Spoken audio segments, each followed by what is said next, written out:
So, working title for episode 1, Lib Laugh Love Podcast, 2 librarians, 1 introduction.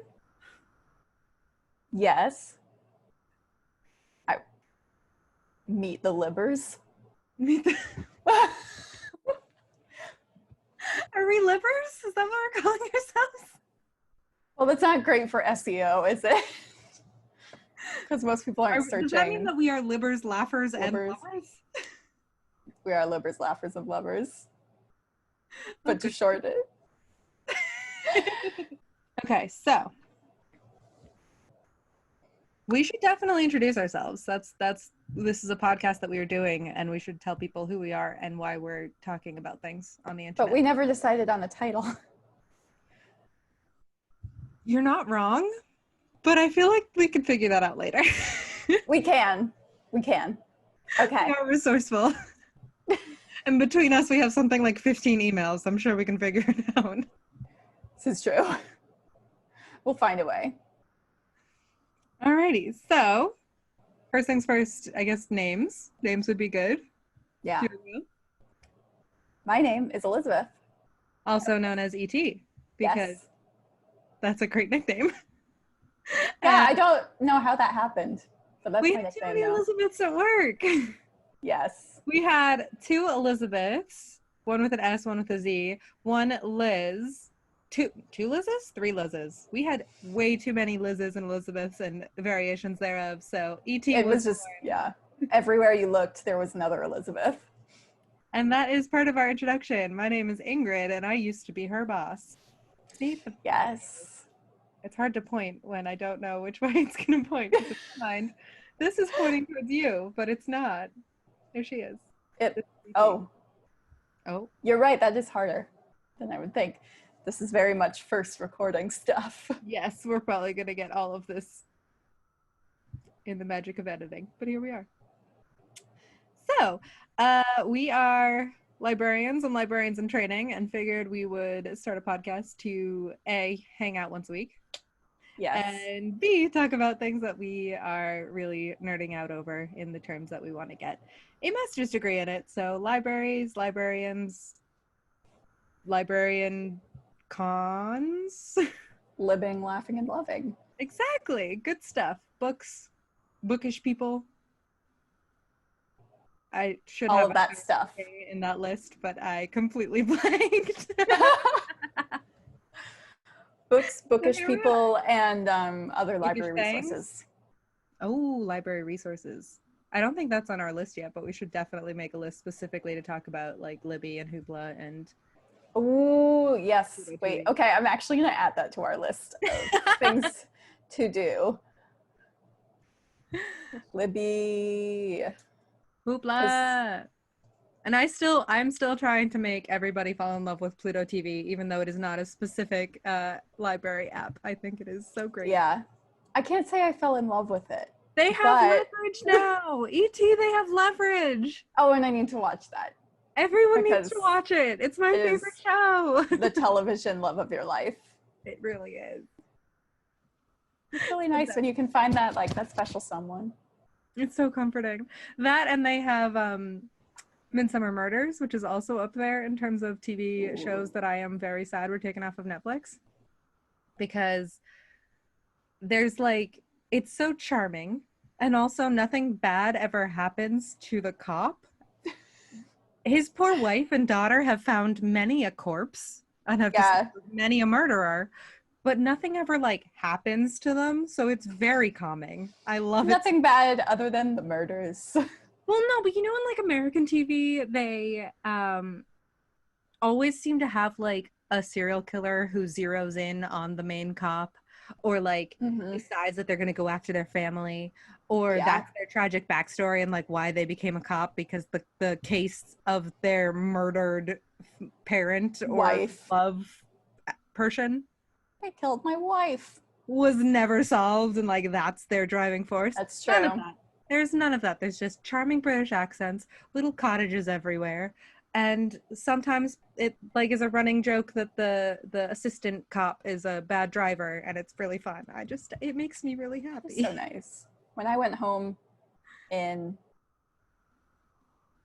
this may have been when I went home over the winter. We just watched a lot of Agatha Christie.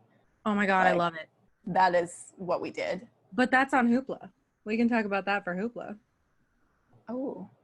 Well, we were watching it. Need to rewatch it. It's all on Hoopla. It was Miss Marple that we were watching, and we didn't watch it on Hoopla, but we can pretend like we did. On Hoopla. We love Hoopla. If you watch Search Party, I'll watch Leverage. Oh, but I already want to watch Search Party. Yeah. At this point, you should already want to watch Leverage as well. I know. Okay, I don't know what it's about. What is it? You've told me. It's modern Robin Hood, wonderful, like found family feels. We have a hacker, a thief, somebody who is very good at fights, and their fight scenes are ridiculous. There's one where like everything around them is on fire and they slide on their knees with multiple guns and are just like, and it's the most ridiculous thing you've ever seen. But also, and they are Robin Hooding. So yes, so the main character, or I guess they're all main characters, but like the main guy who's like the brainstormer, he used to be like an insurance investigator.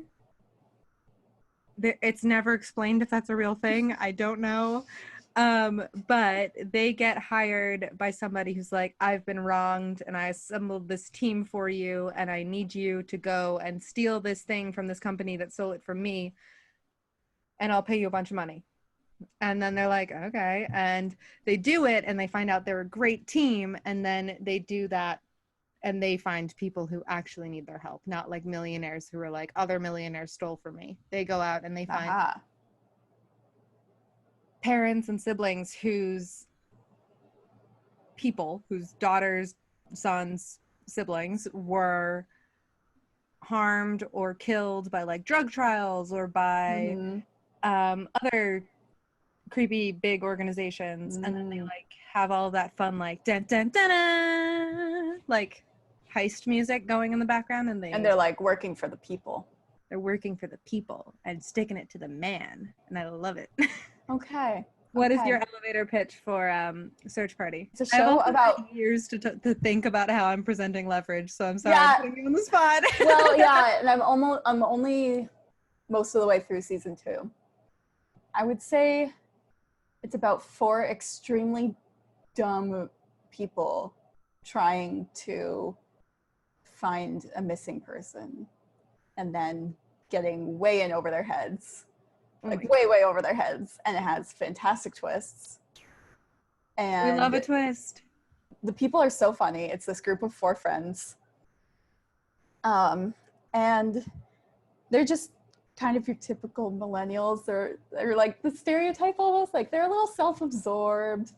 They're like kind of unaware of how they affect other people, and so they are just blundering through New York City. Disaster after disaster. So it's so funny and also gives you like a real sense of dread. Oh, I have a book to recommend to you based on a sense of dread and missing people who may or may not be murdered. Yes. That sounds great. This may be my genre. Oh no, your genre sounds stressful. It's so stressful to watch, but so good. So Anna, my recommended Social Creature by Tara Isabella Burton. And at first it's just like kind of a boring story of like a really codependent friendship, and like they've only been friends for a short amount of time, but you know, like the friends that you meet who suddenly like whirlwinds into your life and takes over your social calendar, was that. And then all of a sudden it did just so many flips and turns and twists. Ooh. And I have like 100 pages left and I have no idea where it's gonna go. I love that. And it's very stressful. Ooh, speaking of which, let me reach for my current read, which I finally borrowed from my friend. Oh, I want to read this so bad. It's so good. And oh my God, it is so gory. Incredibly violent things keep happening. This is unexpected. It's so good. Like, I'm in it. I'm fully in it. Amazing. And it's funny, you know. Wait, did you read the vampire book, or did you just see it when I got it at the library conference? I just saw it. The one that is so much gore. Oh my god. Yeah, is it good? Like to the point where like I kind of felt sick reading it a couple times. Yeah. There were rats. Yeah. I won't go further than that because if you ever plan to read this, awful. Yeah. Oh my god. This one was good, but then yeah, he's very descriptive. Okay, so I think all of these recommendations that we're doing are just gonna have to be like a mini episode. We should call it the reference desk. Yeah. Reader's advisory. But it is so much more fun to talk about the things that we've been reading and watching than it is to introduce ourselves. So here we go. Oh, yeah. Okay. Well, I can get started. You made me say my name. I did. And your nickname. Yeah. Have you already I mean, it's your YouTube channel. They already know who you are. Yeah, but this is gonna be its own thing. So I think I'm planning so since this is the introductory episode, might as well get into the plan. The plan is if we host it on the YouTube for a while and then we figure out how podcasting works and or we move it to its own thing, we can also just rip the audio and put that on a podcasting site. Oh. So people you do want to introduce yourself. Watching might not necessarily know who I am. I know it's crazy, but no. Ooh. Me the shivers. Yeah. So I can start. Go right ahead. Yeah. So I'm Elizabeth, last name redacted. Like Ingrid, I grew up in New England, but I was in a very rural area. And so part of why I'm in libraries is it was always like the link to everything. You know, that was where all the books were.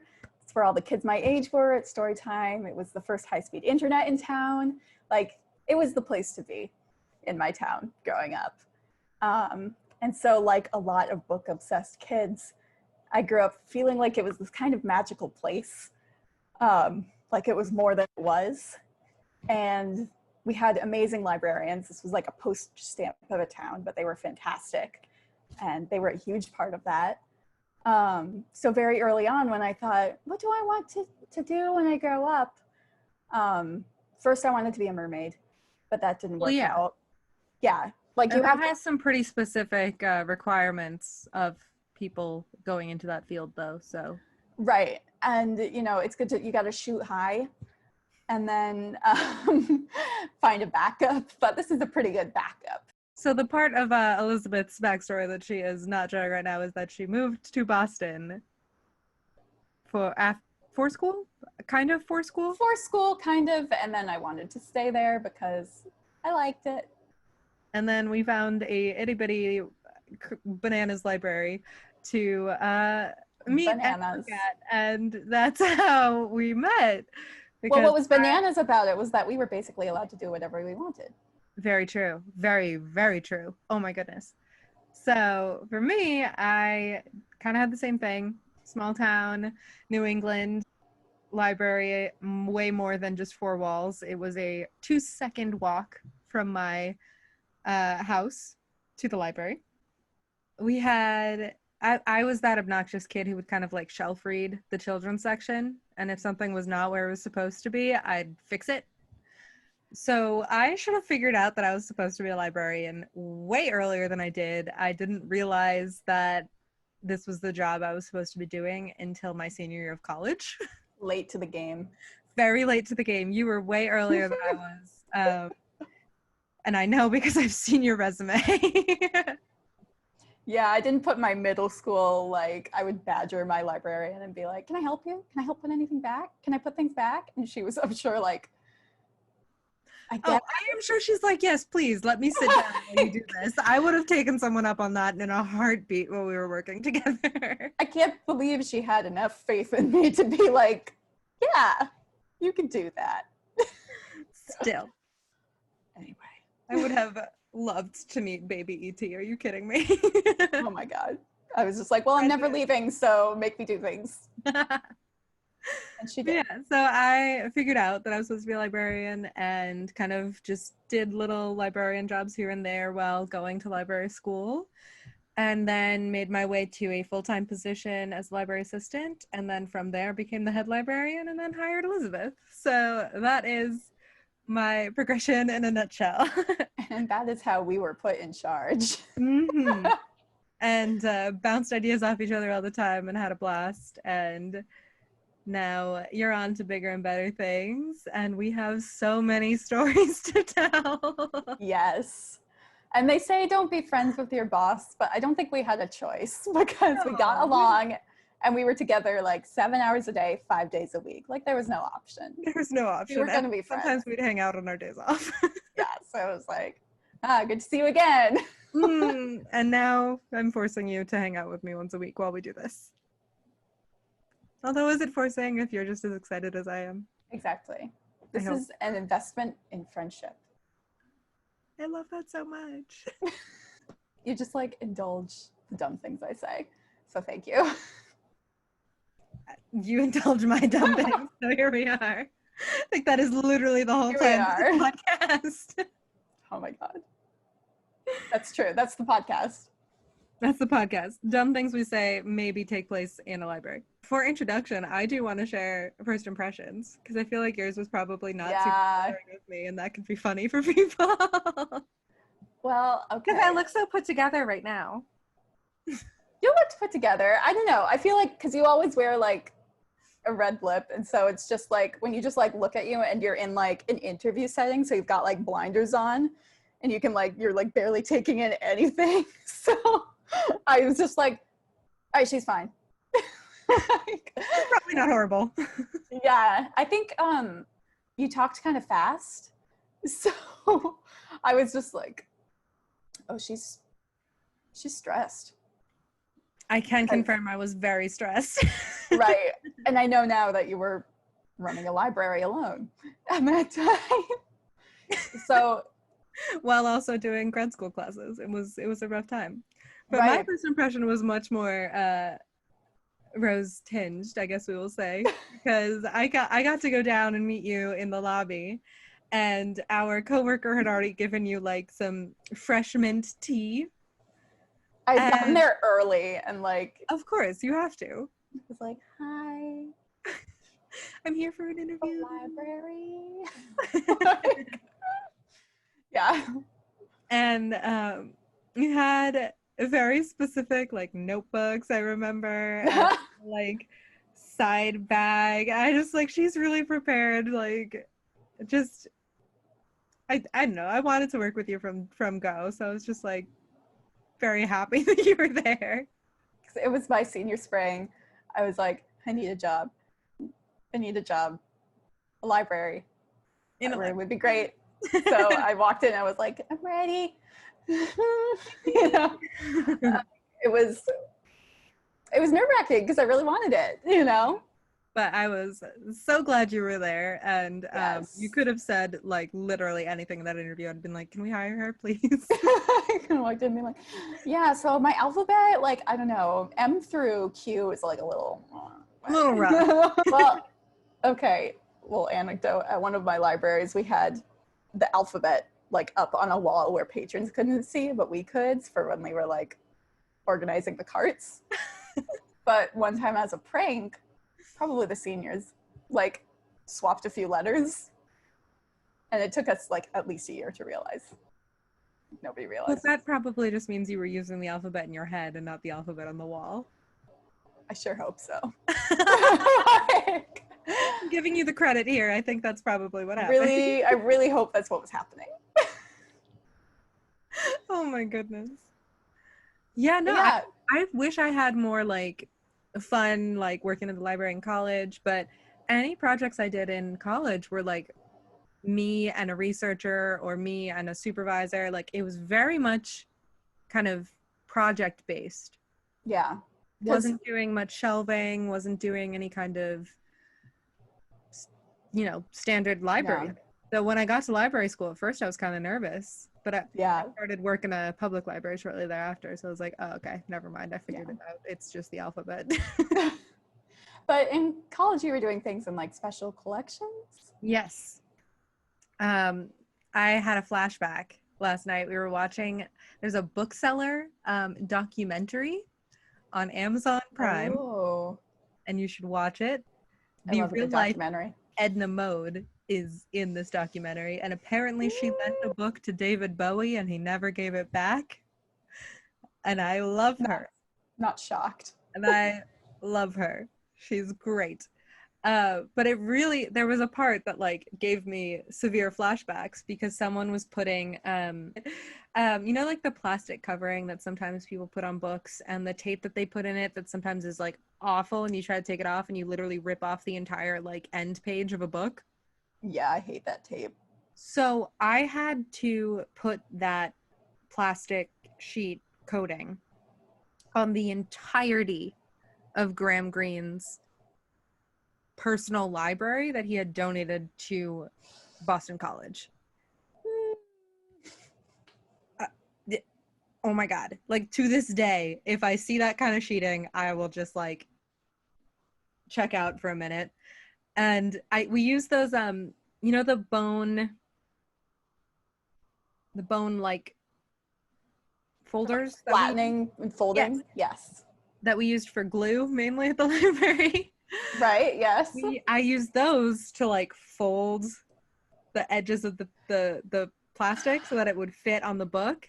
So that also made me way more comfortable when it was like caked in glue, because I didn't have to think about like, oh yeah, and just like, oh, that was the nastiest thing. I was very impressed when you got all of that glue off. I am not gonna lie. I had to like saw through it with the scissors. Oh, we didn't have good scissors either. That was, yeah, you see some like nasty things in libraries. That is by far not the nastiest thing we have seen. Right. That was like pretty sanitary. That is a low down list. Yeah, like that was pretty good. To come later, the grossest top 5, I think we should limit it to, things that we've seen in the library. Yeah, the unsanitary adventures of Ingrid and E.T. Episode to come. And just know that your librarian has seen worse. Take pity on your librarians, folks. That's all we ask.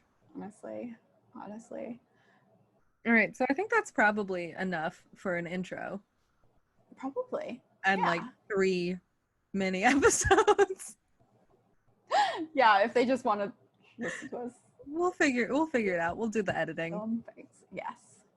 Folks won't know. Yeah. But we have set up a way to contact us. If you have questions for us to answer, if we want to do Q&As. My mom has also said that she has many questions about librarianship that apparently I have not answered in the 5+ years I have been alive. Yes. Oh, I really hope she sends us her question. We could just do an entire bunny Q&A. That's an option. Literally, I want to. Special episode, Ingrid's mom's questions. So if you want to send us questions, or if you want to request to be on the podcast to either talk about books or your job or your questions or whatever it is, you can email us at liblaughlovepod@gmail.com. And if you're watching this on YouTube, which is a thing that we are uploading this to, you can just comment down below and we'll get back to you and possibly include it in a future episode. So we don't know how to sign off yet, but I hope you enjoyed this podcast. This video chat of us just catching up on Zoom. If you did, please be sure to subscribe and comment, follow along, all of that fun stuff. E.T. is allergic to technology, so she is not anywhere on social media, but you can find me anywhere at Random Librarians.